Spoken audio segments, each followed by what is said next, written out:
Querido Deus, amado e eterno Pai, em nome de Jesus Cristo, Filho amado, nós te louvamos, te queremos graça, te glorificamos, ó Pai, por este culto, por esta noite tão maravilhosa, Senhor.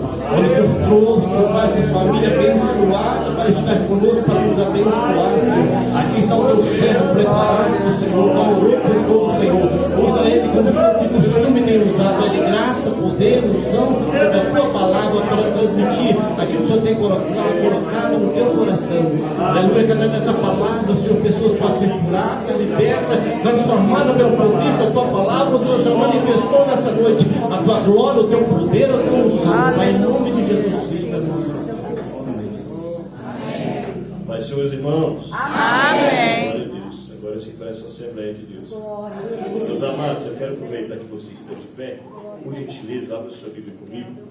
A carta aos Hebreus, capítulo de número 12, por gentileza, a partir do versículo 1. Hebreus capítulo 12, a partir do versículo 1. Enquanto os irmãos encontram, eu louvo a Deus por essa maravilhosa oportunidade de expor mais uma porção de sua palavra. É um privilégio estar aqui conhecendo mais uma parte do corpo de Cristo, porque como o pastor disse no início, nós iremos morar no céu. Essa é a nossa alegria. Obrigado, pastor Ivan. É um prazer conhecê-lo, a gente dessa igreja, grande responsabilidade, então eu sou grato a Deus. Os queridos obreiros que estão a minha retaguarda também se sintam cumprimentados. Deus os abençoe. Meus amados, capítulo 12 de Hebreus, a partir do versículo 1, se eu posso ler, digo amém. Amém. O texto bíblico diz assim: portanto, nós também, que estamos rodeados de uma tão grande nuvem de testemunhas, deixemos todo o embaraço e o pecado que tão de perto nos rodeia, e corramos com paciência a carreira que nos é proposta, olhando para Jesus, autor e consumador da fé, o qual, pelo gozo que lhe estava proposto, suportou a cruz, desprezando a afronta, e assentou-se à destra do trono de Deus. Considerai, pois, aquele que suportou tais contradições dos pecadores contra si mesmo, para que não enfraqueçais e desfaleçais em vossos ânimos. Ainda não resististes até o sangue, combatendo contra o pecado. Amém? Os irmãos podem tomar assento em nome de Jesus. Glória a Deus. Obrigado, querido. Veja, nós acabamos de ler um texto na carta aos Hebreus. Ainda que nós não saibamos quem foi o escritor de Hebreus, nós sabemos que o autor é o Espírito Santo de Deus. Portanto, é digno de todo crédito e confiança por nós cristãos. Na carta de Hebreus, nós percebemos que existe um discurso muito relutante do autor, dizendo que nós não podemos desistir no meio do caminho. Aí a pergunta que talvez poderia surgir é: Afonso, por que é que o autor dos Hebreus está tão preocupado com que os irmãos desistam no meio do caminho? A resposta é fácil. Se você olhar para a época em que a carta aos Hebreus foi escrita, você vai saber que foi escrito durante uma grande perseguição do Império Romano contra os cristãos. Nós estamos hoje num culto de missões, eu ouvi os irmãos mencionando, e é bom a gente fazer essa consideração, essa observação, porque naquele período em que Hebreus foi escrito e endereçado a esses homens e mulheres que recebem essa carta, não era permitido você ser cristão, não era permitido você dizer que adorava a Jesus Cristo. Era muito provável que se você saísse na rua daquele tempo, você olhasse para o lado, poderia ver um irmão seu crucificado em praça pública, simplesmente porque cria em Jesus Cristo. Muito possivelmente, se você saísse naquele tempo se dizendo cristão no meio da rua, iriam te prender, iriam confiscar os seus bens, iriam matá-lo, e de forma triste, de forma cruel. A história vai nos mostrar que eles penduravam os homens em estacas, e ainda vivos, ateavam fogo neles. Qual é o crime? Confessavam a Cristo como seu Senhor e Salvador. Não era permitido servir a esse Cristo. Roma achava que o cristianismo era um movimento político que iria contrário ao imperador, porque os cristãos não adoravam o imperador. Os cristãos só se dobravam diante do Cristo de Deus. Por isso eram perseguidos.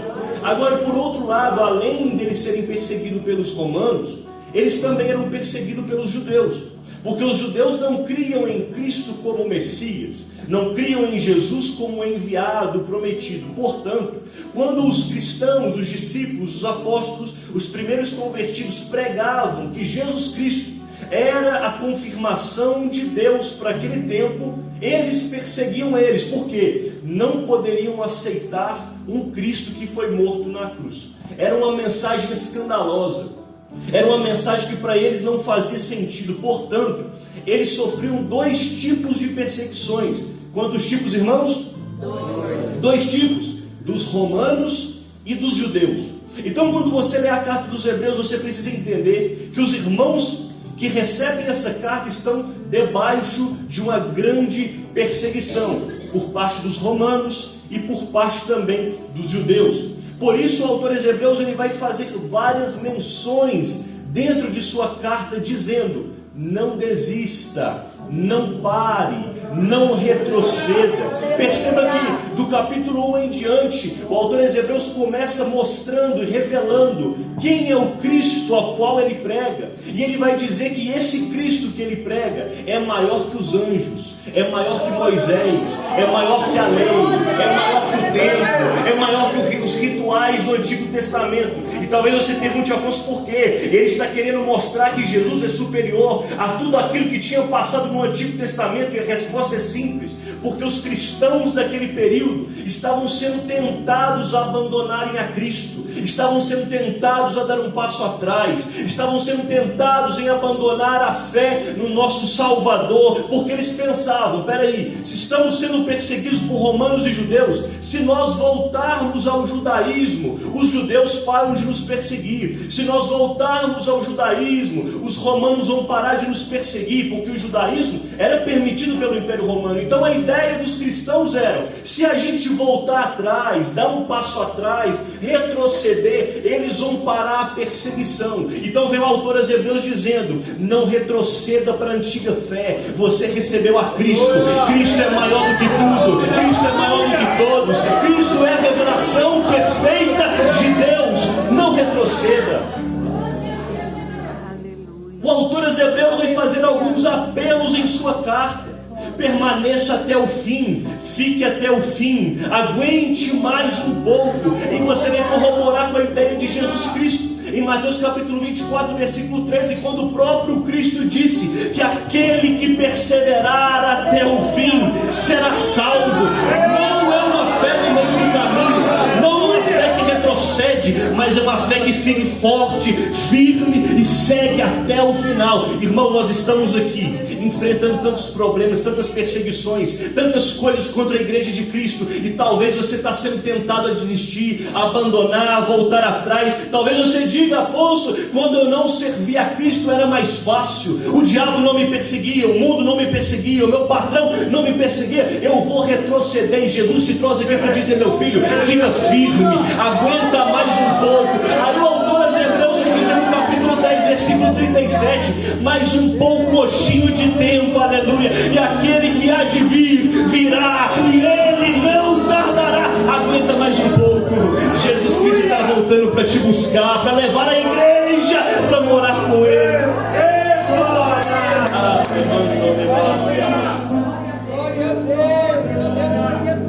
A igreja de Cristo não dá um passo atrás. Aí nós chegamos no capítulo 12, ao qual lemos. Capítulo 12, versículo de número 1, começa dizendo: portanto, nós que também estamos rodeados de uma tão grande nuvem de testemunhas. E aqui existe uma pergunta muito séria: qual é essa nuvem de testemunhas? Quem são essas pessoas? Faz parte dessa nuvem de testemunhas que está nos rodeando? Eu já ouvi algumas pessoas dizerem que essa nuvem de testemunho eram demônios. Eu já ouvi algumas pessoas dizerem que essa nuvem de testemunha eram anjos. Já ouvi algumas pessoas dizerem que são espíritos que estão ao nosso redor. Mas não é isso que o texto está ensinando. Não é isso que o texto está nos apontando. Então, Afonso, quem eram essa nuvem de testemunha que está tão de perto nos rodeando? É só você olhar para o capítulo 11 de Hebreus. Porque quando você olha para o capítulo 11 de Hebreus, você vai ver a galeria dos heróis da fé.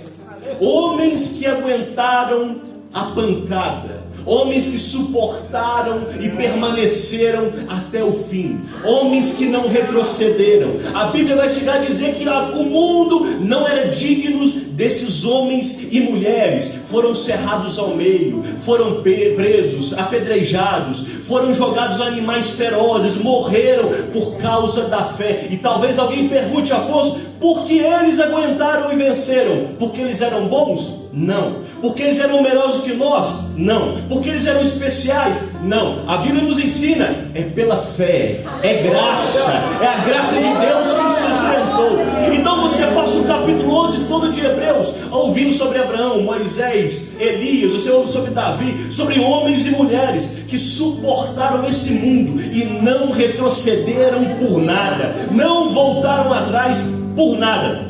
Então, você chega no capítulo 12 e o capítulo começa. Portanto, estamos rodeados de tão grande nuvem de testemunhas. Ou seja, esses homens, os nossos pais na fé, os heróis da fé, estão ao nosso redor, como quem está nos olhando, nos contemplando. Se você prestar muito bem atenção no texto que nós lemos, o apóstolo que está escrevendo a carta aos Hebreus, ele quer nos mostrar uma localidade, que é um estádio. Imagine, por favor, primeiro ele diz que existem pessoas ao nosso redor, como um estádio. Depois o texto continua dizendo que nós devemos correr a carreira que nos foi proposta. Qual era a imagem que ele está trazendo? De um estádio, de uma corrida, dos Jogos Olímpicos que aconteciam naquele tempo. Ele está falando com uma audiência que está entendendo o que ele está falando sobre os jogos, sobre o estádio. Existe uma nuvem de testemunhas em volta, existe um local para você correr. Agora olha que coisa interessante, se essa nuvem de testemunhas está ao nosso redor, como quem está nos olhando, o que eles estão querendo dizer com isso? A ideia da carta aos Hebreus é falar para que nós não paremos, que nós permaneçamos. Então qual é a ideia da nuvem de testemunhas? É como se Davi estivesse te olhando, Moisés estivesse te olhando, Elias estivesse te olhando, Abraão estivesse te olhando e dizendo, olha, você também consegue, eu consegui, eu cheguei até o final, você também chega. É como se aqueles homens que aguentaram tudo estivessem nos olhando nas arquibancadas e dizendo, olha, a minha vez passou, eu venci pela fé, agora é a sua vez, você também vai conseguir, você também vai vencer, você também vai chegar ao final. Não pare, só aguente mais um pouco. E o texto continua. Deixemos todo o embaraço que tão de perto nos rodeia. E a pergunta é, que tipo de embaraço é esse? Autor aos Hebreus, e ele diz, o pecado que tão de perto nos rodeia, nos prende. Ô irmãos, eu não estou falando de uma corrida da maratona de São Silvestre, não estou falando da corrida que tem lá em São Paulo, não, eu estou falando da corrida da salvação, irmãos. E na corrida da salvação não pode ter nada te atrapalhando. Quando um corredor vai partir para participar de uma corrida, ele não coloca uma roupa pesada, ele não coloca uma roupa que vai atrapalhar correr, é a roupa mais leve, é o tênis mais leve, é aquilo que ele vai usar para ser vencedor nessa corrida. E o que o apóstolo está dizendo? O autor aos Hebreus está dizendo, deixa tudo que te embaraça, deixa tudo que te prende. E aqui a pergunta que eu vos faço nessa noite, o que está impedindo que você caminhe? O que está impedindo que você corra essa corrida? O que está te impedindo a chegar no céu? Porque às vezes a gente procura o pastor e diz, pastor, está difícil demais, não estou aguentando. Mas a pergunta é, o que está travando você? Porque às vezes você quer uma resposta de cá, mas a resposta está aí, olha para você. O que está me prendendo aqui? Será que tem algo me embaraçando? Porque o apóstolo Paulo, 2 Timóteo capítulo 2, versículo 4, ele vai dizer, Timóteo, ninguém que milita a milícia de Cristo deixe-se embaraçar com as coisas dessa terra, a fim de agradar aquele que o alistou. Paulo está dizendo, Timóteo, as coisas dessa terra embaraçam.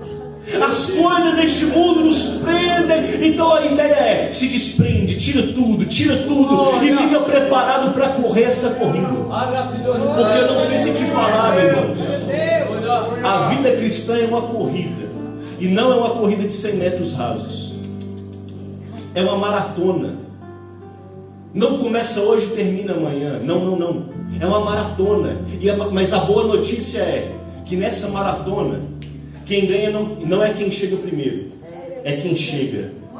E ainda que seja se arrastando, aleluia, você vai chegar no final. Ainda que seja carregado por alguém, você vai chegar no final. A igreja de Cristo não irá retroceder. Mas a ideia que eu quero nos trazer essa noite é: a vida cristã é uma corrida com obstáculos. Não sei se te falaram que o evangelho seria fácil, se o evangelho é mar de rosas. Se falaram isso para você, desculpe, mentiram. Porque a mensagem do Cristo que foi para o Calvário e morreu crucificado não é uma mensagem de facilidade, é uma mensagem de renúncia. E nós vivemos todo dia aguentando a pancada do mundo, aguentando a perseguição, aguentando o calo que dá nos nossos pés, nas nossas mãos. E às vezes a gente tem vontade de parar mesmo, irmãos. Não adianta nós sermos hipócritas e dizer: está fácil demais, está tranquilo demais. Não está, irmãos, não está. Afonso também tem vontade de desistir, irmão. Eu não vou nem falar a última vez para você não escandalizar. Porque vida cristã é isso, é pancada, é sangue que é derramado, é um caminho de dor, como Cristo foi para o Calvário. Só que hoje o que se prega: vem para Jesus, sua vida vai melhorar. Vem para Jesus, a sua conta no banco vai... Irmãos, vocês já viram essa propaganda na televisão? Eu não tinha nada, agora eu tenho um carro. Aí termina dizendo assim: eu sou universal. Aí você que está desesperado, você fala assim: rapaz, eu também vou para lá. O camarada era um ninguém, desempregado, não tinha carro, não tinha casa. Hoje o camarada é o tal. Lá é o meu lugar. Isso não é evangelho. Sabe qual é o evangelho de Cristo Jesus? No mundo tereis aflições, mas tende bom ânimo, porque eu venci. Eu não vim prometer uma vida fácil para você. Eu estou prometendo o que Cristo prometeu: uma vida eterna do lado dele, uma vida eterna do lado dele. Ainda que doa, ainda que saia lágrimas, ainda que saia sangue, nós permaneceremos até o final. Fica firme, meu irmão. Fica firme, minha irmã. O texto continua dizendo: tira todo o pecado que tão de perto te rodeia e corra com paciência essa corrida. Não é para correr com pressa, é com paciência, porque, como eu disse, não acaba da noite para o dia. Tem que ser perseverante. Eu desconfio muito, pastor, quando eu vejo um jovem no congresso pulando, mas chega no próximo culto de ceia, está de banco porque pecou, está de disciplina. Peraí, o que adiantou estar lá pulando? E nosso rapaz, Jesus perdoou ele mesmo, está renovado. Não. Talvez era melhor não pular, mas estar firme todos os dias. Talvez é bom não fazer uma oba-oba toda que a gente está esperando, mas aqui, ó, entra dia, sai dia, está na igreja, está chovendo, está na igreja, está com sol, está na igreja, está sofrendo, está na igreja. Não arreda o pé de jeito nenhum. Quem chegará naquele grande dia? Quem permanece, prevalece, fica firme todos os dias. Talvez não é algo espetacular, mas é firme, é fiel, permanece até o fim. Versículo de número 3, o texto diz, aliás, versículo de número 2. Talvez o autor aos Hebreus está dizendo: olha para o seu redor. Homens e mulheres que aguentaram, venceram. Agora, segundo lugar, olhe para dentro de si. O que está pesando? O que eu preciso tirar? 2 olhares, versículo 2. Mas só tem uma forma de você vencer. Só tem uma forma de você chegar até o final. Olhar para o lado é bom, olhar para dentro é ótimo, mas só tem uma forma de você vencer. Versículo 2: olhando para Jesus. Olhando para Jesus, o autor e consumador da nossa fé.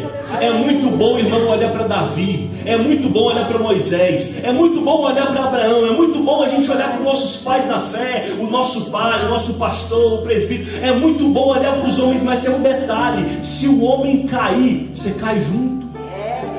Se você firmar e fixar os seus olhos só no homem, quando ele pecar, você vai embora.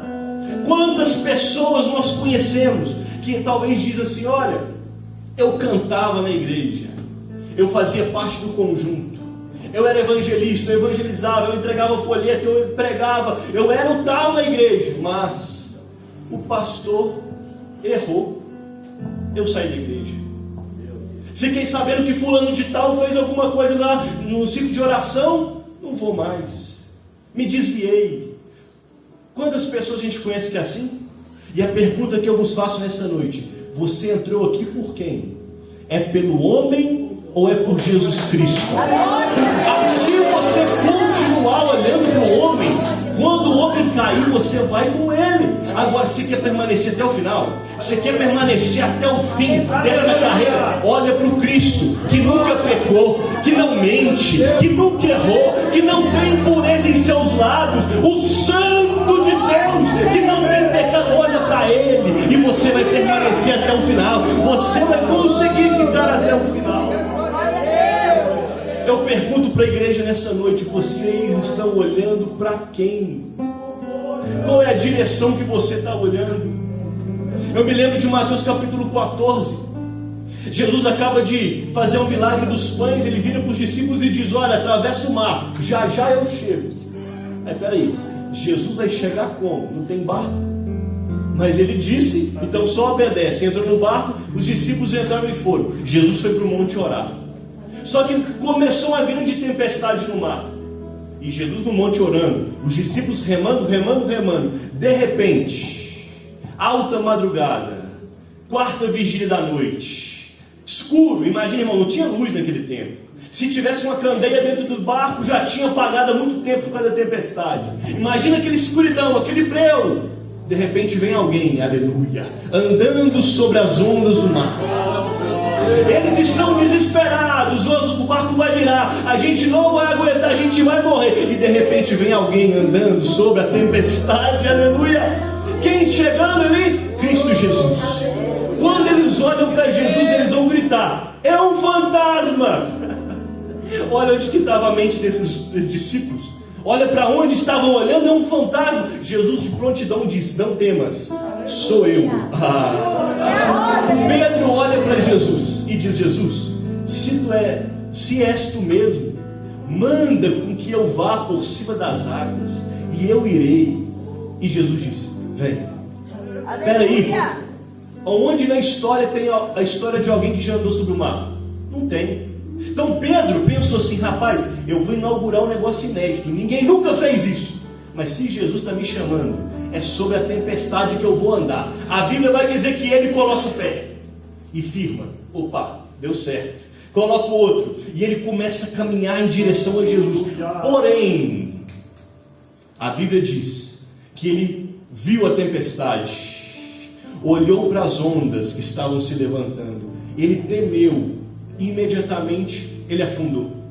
Só teve tempo dele dizer: Senhor, me salva, Senhor, me socorre, e ele afundou. Peraí, parece que o texto está nos mostrando que enquanto ele está olhando para o Cristo que anda sobre o mar, Deus está preservando os seus passos sobre a tempestade. Enquanto ele está olhando para Jesus, ele está andando sobre a tempestade. Agora, a partir do momento que ele olhou para o medo, para a tribulação, para a confusão, para aquilo que ele não entendia, imediatamente ele afunda.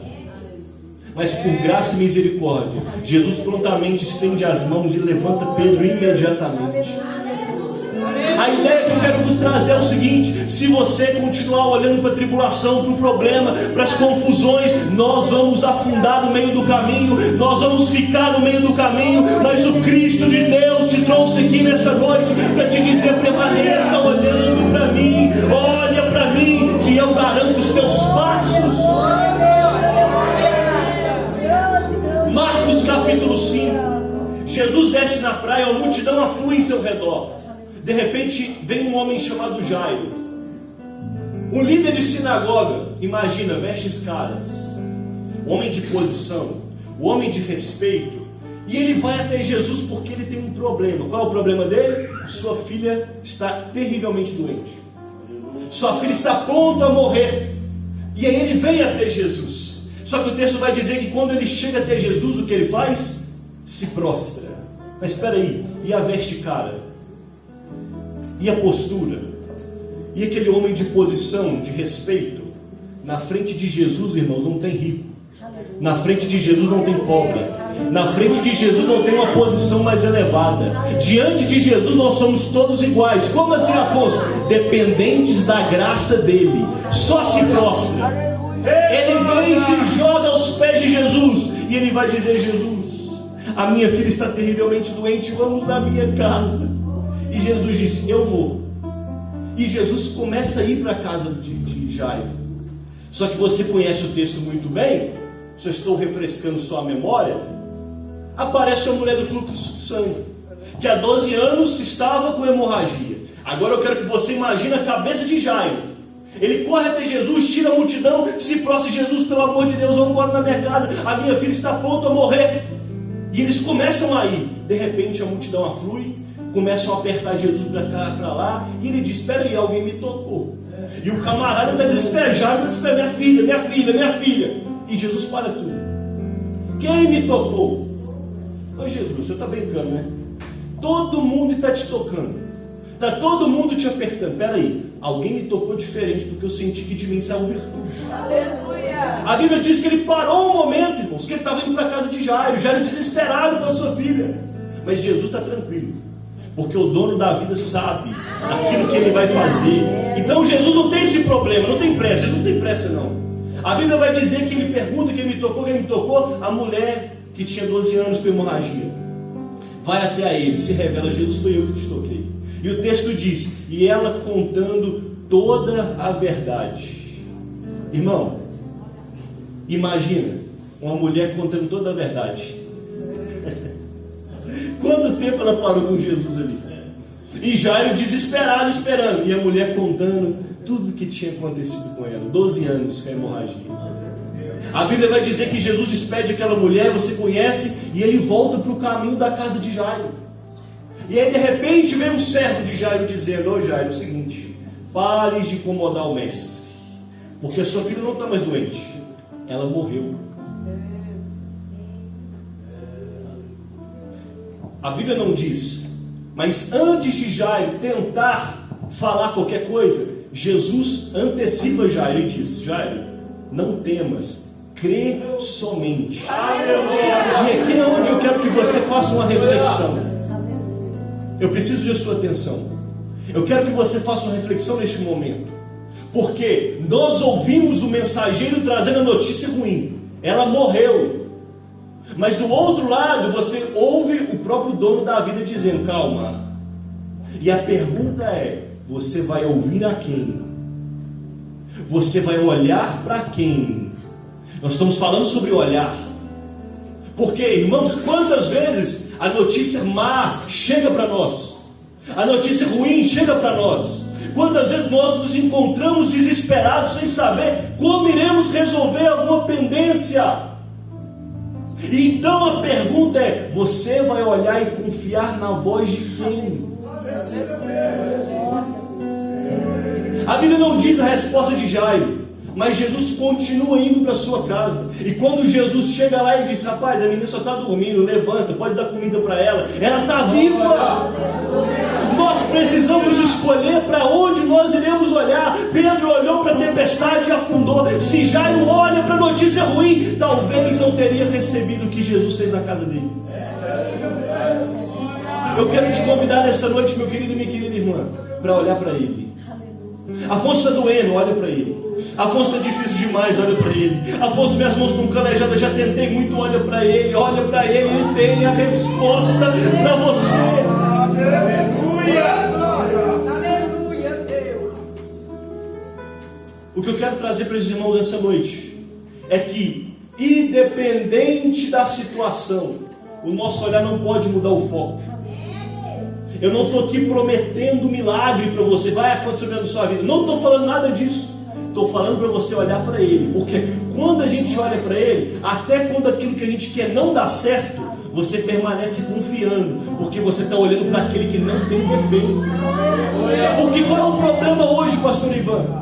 Os pregadores estão prometendo que Deus não prometeu. Aí você crê na promessa do pregador que não foi Deus que prometeu, e quando não acontece você se frustra. Aí você diz: pastor, estou decepcionado com Deus.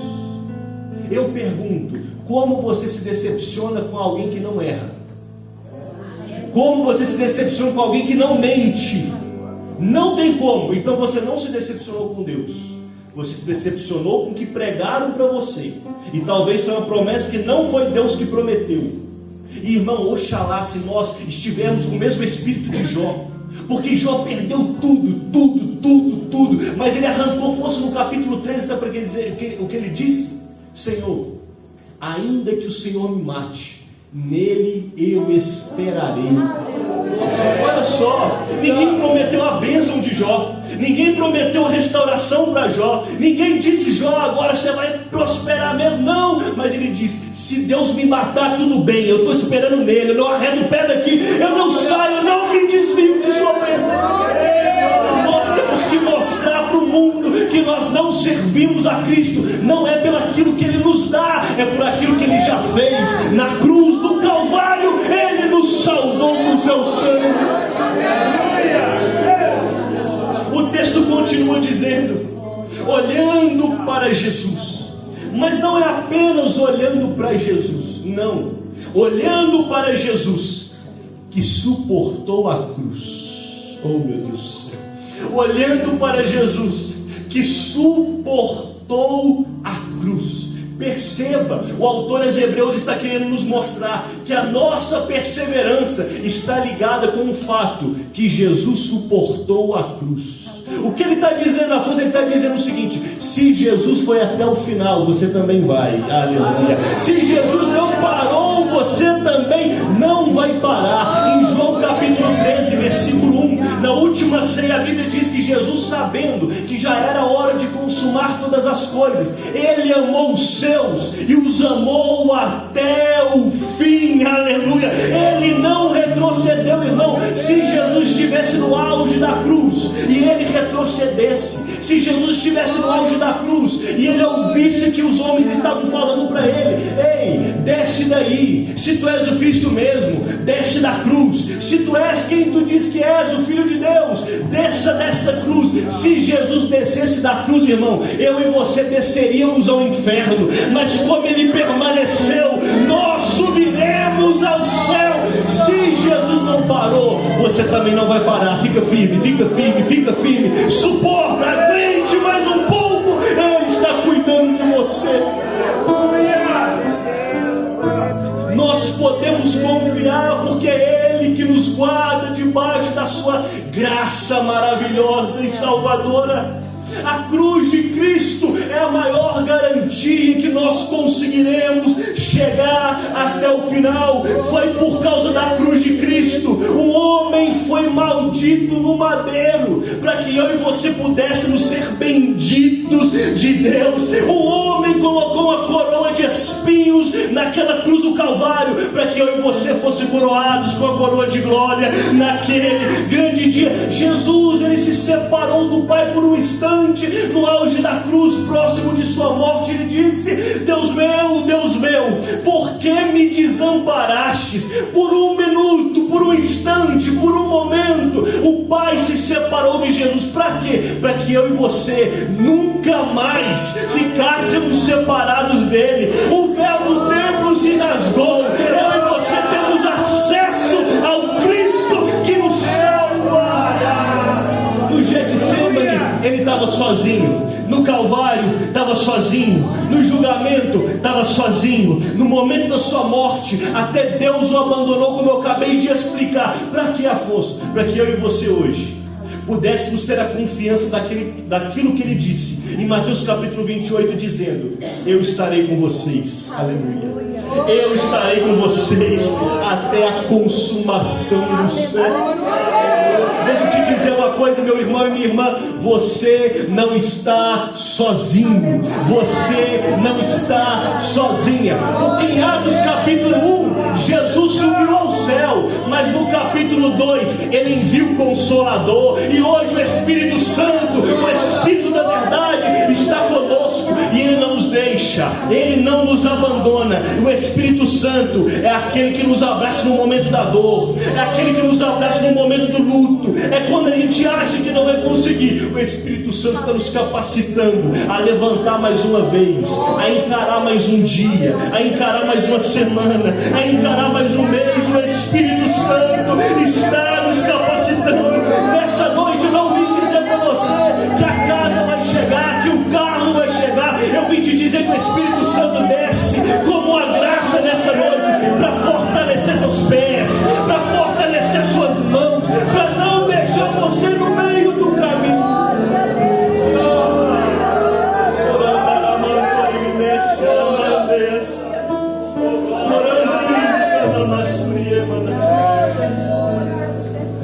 A Bíblia diz que o Espírito Santo intercede por nós, até com gemidos inexprimíveis. Talvez você está vivendo um momento tão difícil que só sai lágrimas na sua oração. E talvez você está dizendo: será que Deus está recebendo? Estou aqui para te dizer: está, irmãos. O Espírito Santo está traduzindo tudo diante do trono de Deus.